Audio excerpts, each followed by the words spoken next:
जी अस्सलाम वालेकुम। यासीन आपके साथ हाजिर है। और ये हफ्ता इतवार की 2 दिन छुट्टियों के बाद ये रात को लेट नाइट आपके साथ एक राब्ता कायम किया जाता है यूट्यूब चैनल के थ्रू। और ये बताने की कोशिश की जाती है कि जनाब इन 2 दिनों में हफ्ता और इतवार में कोई ऐसी ख़ास न्यूज़ जो हो गुजरी हो जिसका इफ़ेक्ट जो है मंडे की मार्केट ओपनिंग पे होता है। कल यानी पीर का दिन होगा और 19 अगस्त तारीख होगी कल। और अब से तकरीबन कुछ 1-2 घंटे के बाद मार्केटें खुल जाएंगी। उसमें हम ये देखेंगे कि मार्केट किन लेवल्स पे खुलती है। लेकिन जो वीकली जो हमारे पास सिलसिला रहा, हम ये इस पूरे हफ्ते को एक टर्ब्यूलेंट वीक अगर कहें तो वो गलत नहीं होगा। The week of turbulence.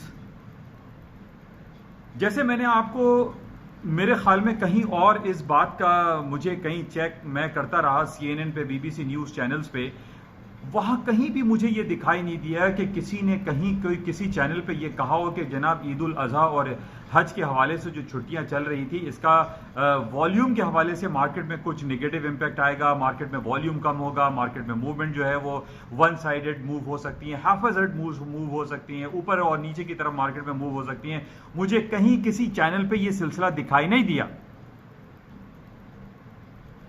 तो इस वजह से मैं ये पिछला 10 दिन गुजरा है, मैं आपको ये कहूंगा कि ये वीक ऑफ टर्ब्यूलेंस था। द टर्ब्यूलेंट वीक्स, 2 वीक्स जो गुजरे, यानी वो वीक जो मैं पिछले 15 दिन पहले मैंने आपसे ये जिक्र किया था, ये ईद उल अजहा की छुट्टियों से पहले क्या वाकया है, यानी यकुम अगस्त की बात है, जिसमें जनाब ट्रंप साहब की रातों रात एक ट्वीट आई कि जनाब वो $300 बिलियन के जो इंपोर्ट्स हैं, चाइनीज इंपोर्ट्स हैं, उसके ऊपर जो है वो 10% ड्यूटी लागू करेंगे यकुम सितंबर से। जनाब एक अजीब और गरीब मार्केट में मूव आ गई, मार्केटें गिरना शुरू हो गई। अमेरिका की स्टॉक मार्केटें जो है वो कहने लगे लोग कि क्रैश हो जाएंगी, गिर जाएंगी, तबाह हो जाएंगी।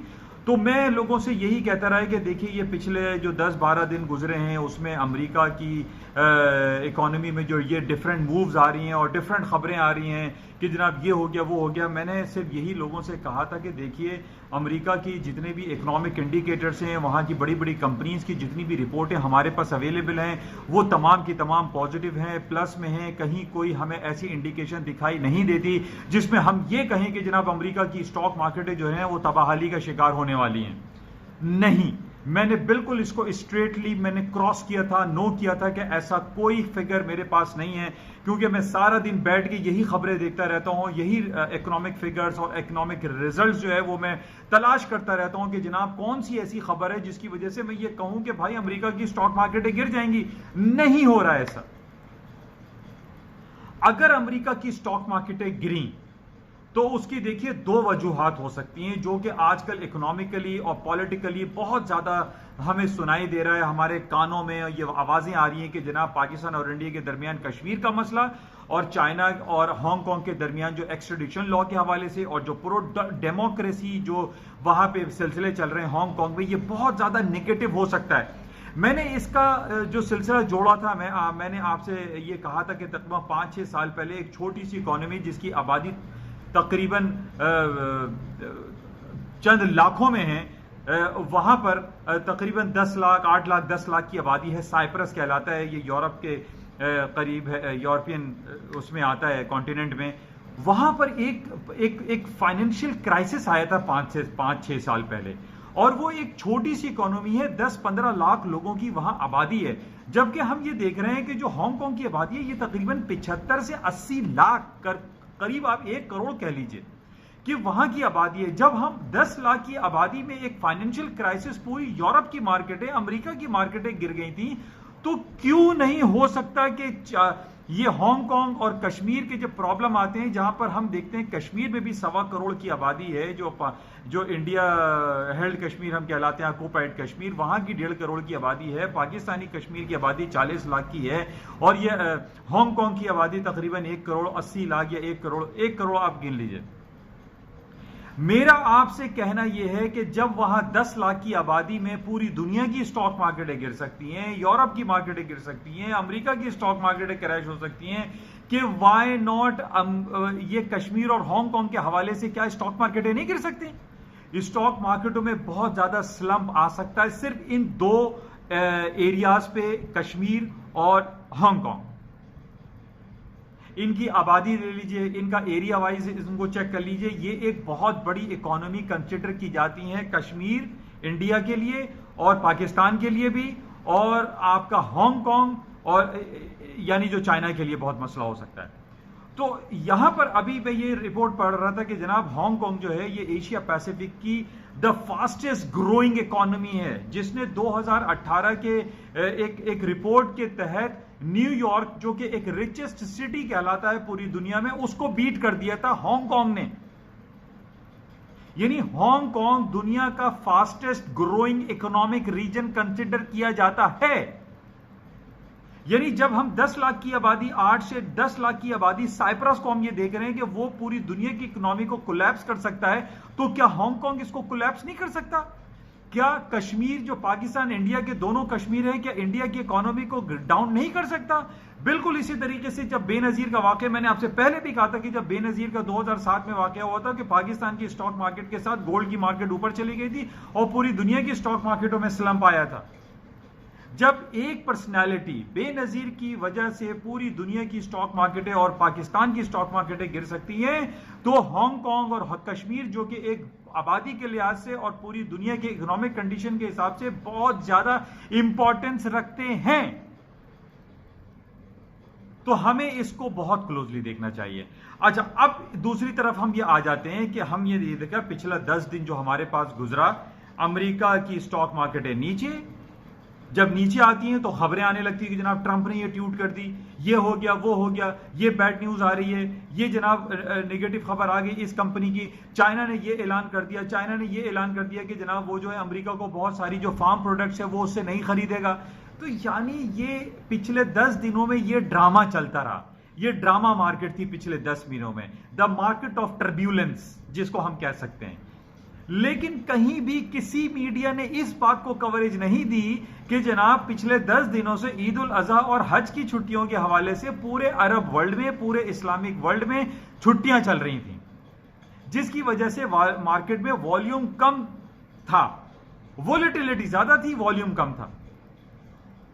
लेकिन कल पीर का दिन है, 19 अगस्त का दिन शुरू हो जाएगा। मैं आपको यही कहूंगा कि अमेरिका की स्टॉक मार्केटों में एक डाउनफॉल आया था और खबर ये चलने लगी कि जनाब अमेरिका में रिसेशन डिक्लेयर होने वाला है। मैंने आपसे कहा था रिसेशन ऐसे डिक्लेयर नहीं होता, ये छोटी मोटी, ये पता नहीं कौन कौन से मीडिया है फालतू फंड के, ये उल्टी सीधी खबरें लगाते रहते हैं। रिसेशन डिक्लेयर होने के लिए जरूरी है कि 3-3 महीने के हम जीडीपी चेक करें, और जीडीपी अगर ग्रोथ कम होती है और तीसरा जीडीपी जब आता है और निगेटिव में आए तो तब रिसेशन डिक्लेयर होता है। और रिसेशन डिक्लेयर होने से पूरी इकोनॉमिक एक्टिविटीज जो है वो डिक्लाइन हो जाती है, पूरी दुनिया में एक जो मैसेज जाता है वो बहुत ज्यादा नेगेटिव जाता है, जिसकी वजह से स्टॉक मार्केटें गिरने लगती हैं।